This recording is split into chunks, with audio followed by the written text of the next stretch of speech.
অনেক সময় বাড়ির বাচ্চারা মোবাইল হাতে পেলেই বিভিন্ন ধরনের ওয়েবসাইটে যা উল্টাপাল্টা ভিডিও ডাউনলোড করে ফেলে, বিভিন্ন ধরনের অ্যাপসগুলোকে ওলটপালট করে ফেলে।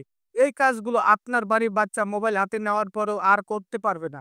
তার জন্য আপনার মোবাইলে কিছু কাজ করতে হবে। কিভাবে করবেন চলুন দেখিয়ে দিচ্ছি, শিখিয়ে দিচ্ছি। ভিডিওটাকে শেয়ার দিয়ে রাখুন, পরবর্তীতে নিশ্চয়ই কাজে লাগবে। ইউটিউব থেকে দেখে থাকলে ইউটিউব চ্যানেলটাকে সাবস্ক্রাইব করে বেল বাটনটাকে অন করে দিন। আপনার বাড়ির বাচ্চারা মোবাইল নেওয়ার পরেও যাতে উল্টাপাল্টা কোনো ওয়েবসাইটে ঢুকতে না পারে, উল্টাপাল্টা কোনো ভিডিও যাতে ডাউনলোড করতে না পারে, তার জন্য শুরুতে যাবেন হলো প্লে স্টোর। প্লে স্টোরে আসার পরে ডান দিকে আপনি আপনার প্রোফাইলটা দেখতে পাবেন। এখান থেকে দেখতে পাবেন সিটিং, এই সিটিং এ তারপর এখান থেকে দেখতে পাবেন ফ্যামিলি। এখান থেকে দেখতে পাচ্ছেন প্যারেন্টাল কন্ট্রোল। এখান থেকে এই অপশনটা আপনাকে অন করে দিতে হবে। এখানে আপনাকে একটা পিন বসাতে হবে, মানে গোপন কোড বসাতে হবে। আমি একটা কোড বসিয়ে দেখাচ্ছি। দেখতে পাচ্ছেন অপশনটা কিন্তু চালু হয়ে গেল। এখন আপনাকে ২ নাম্বার যে কাজটা করতে হবে, এই যে দেখতে পাচ্ছেন অ্যাপস অ্যান্ড গেম, এই অ্যাপস অ্যান্ড গেমস অপশনটা ট্যাপ করতে হবে। এখান থেকে দেখতে পাচ্ছেন আপনাকে ১ নম্বর অপশনটা করতে শুধু ওপেন করে দিতে হবে। বট ইট করে দিবেন। দেখতে পাচ্ছেন এখানে কিন্তু শুধু ১ নাম্বার অপশনটাতে গ্রিন টিক চিহ্ন হয়ে গেল।